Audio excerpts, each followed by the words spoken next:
Hello everyone. Welcome to Flight Level 390 Live. If this is your first time here, my name is Captain Papa Delta. I'm not a real world pilot and I've never even sat inside the cockpit of a real aircraft.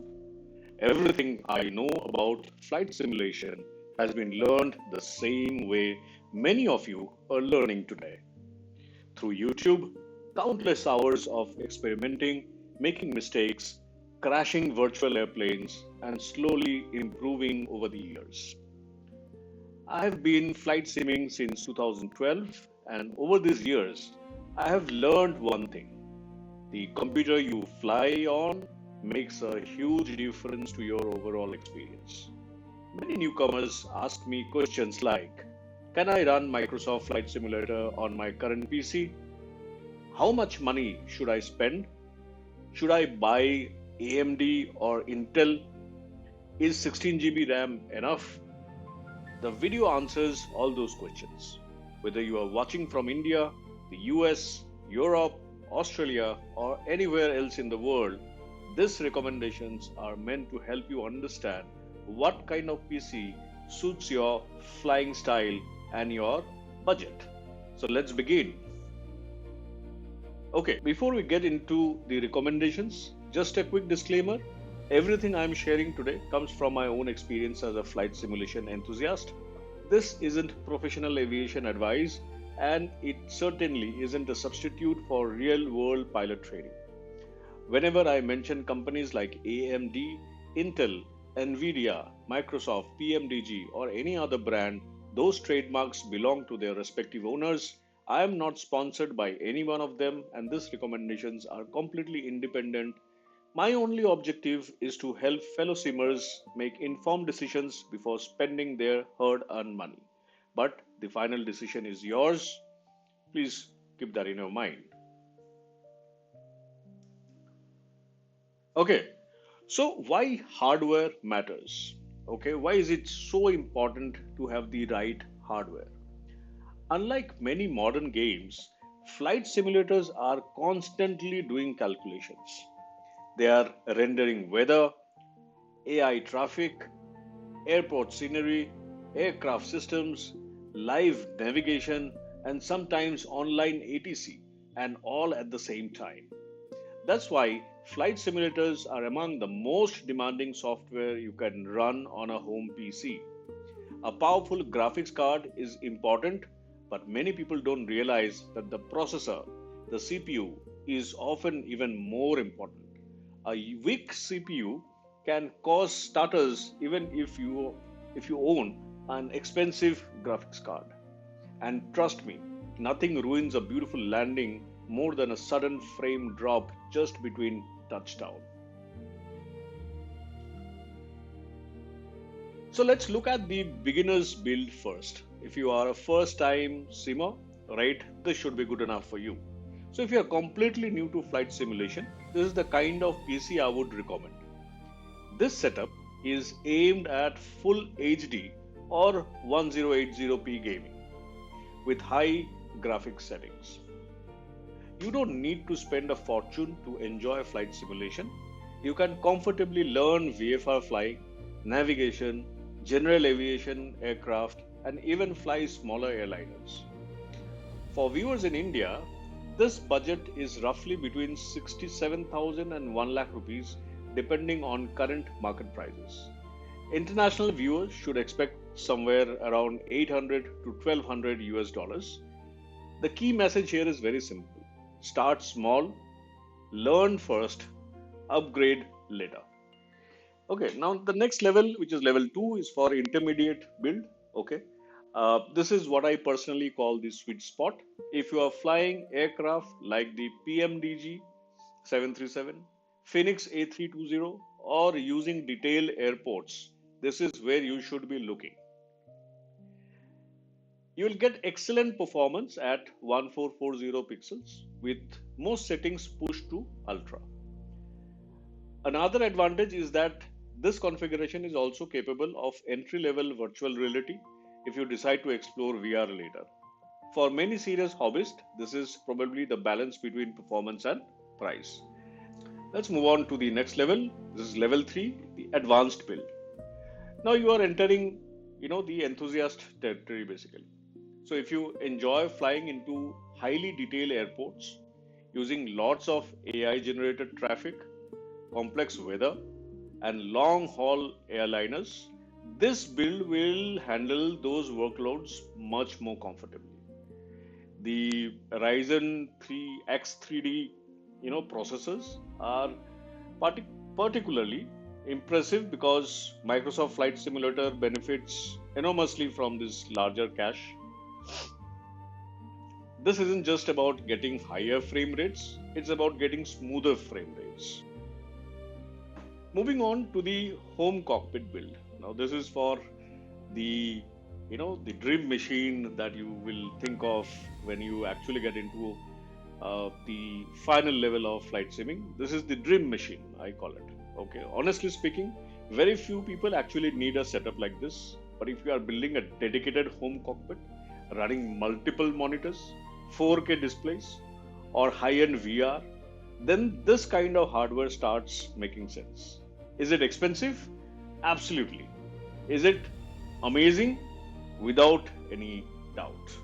Okay, the price range can be anything between you know 3,500 plus. In Indian rupees, it will cost you almost 3 lakhs or more. So here's a build comparison at a glance, right? A quick comparison of all 4 levels. My only take on this particular, comparison table is that don't focus only on the most expensive option. Instead, ask yourself, what type of flying do I actually enjoy? If you're just beginning, buying the ultimate build won't magically make you a better pilot. Invest according to your need, not your ego. Your flying skill matters far more than your graphic settings. Okay, keep that in your mind. Now, I'll just tell you a secret sauce. Okay, if I had to give just 3 pieces of hardware advice, this would be it. First, it is the CPU. Flight simulators love fast processors, especially AMD's X3D series. The second is the RAM. Nowadays, I would recommend 32 gigabytes as the practical minimum. If you are using heavy add-ons together with browsers, charts, Discord, and VATSIM, 64 gigabytes gives you a much smoother experience, right? Finally, it's the cooling. Many people ignore cooling until the PC starts overheating. A well cooled computer maintains performance during those long international flights that you will be flying. Okay, so please ensure that you are not only focusing on the CPU and the GPU, you are also focusing very much on the cooling. Okay, upgrades. Okay, the PC is only one part of the experience. Good flight controls completely change the way you fly.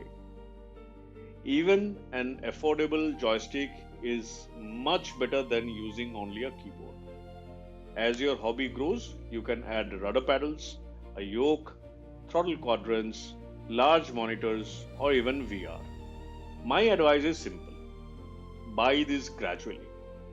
There's absolutely no need to purchase everything on day one. A couple of pro tips for all of you. These are probably the most valuable tips in today's video. Never spend your entire budget on the graphic card while ignoring the processor.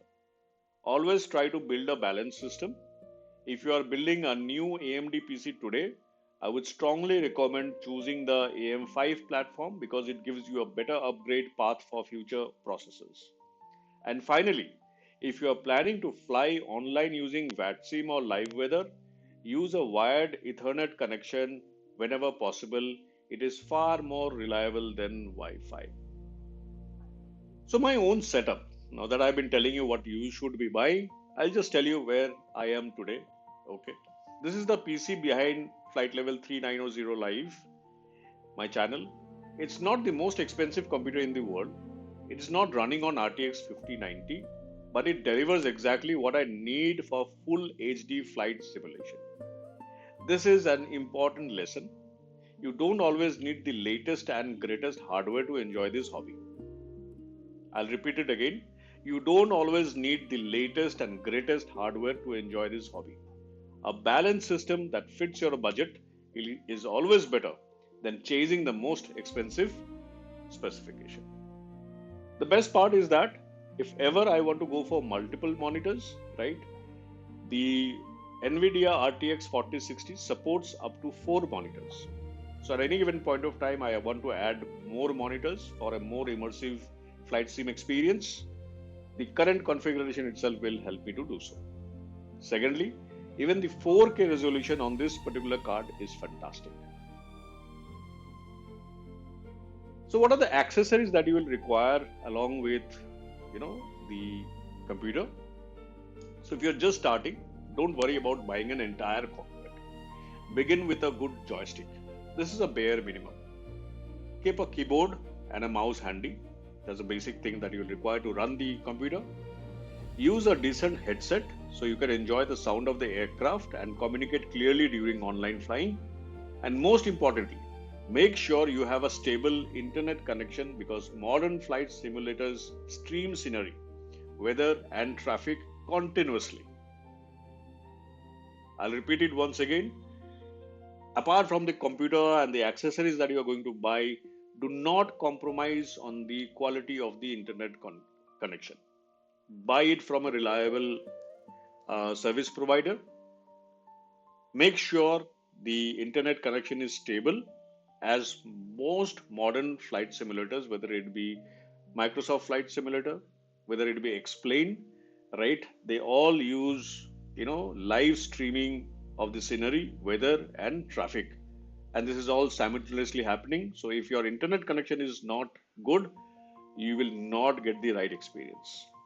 Finally, start simple, fly oftenly as much as you can, right? And upgrade only when you genuinely feel you have the need. So are you ready for the pushback? So that's my complete guide to choosing the right computer for flight simulation in 2026. Remember, there is no perfect PC. There is only the right PC for your budget and your flying style. If you are a beginner, don't feel discouraged by expensive builds. Every experienced simmer started somewhere, and what matters most is enjoying the journey. If you found this video helpful, please consider subscribing to Flight Level 390 Live.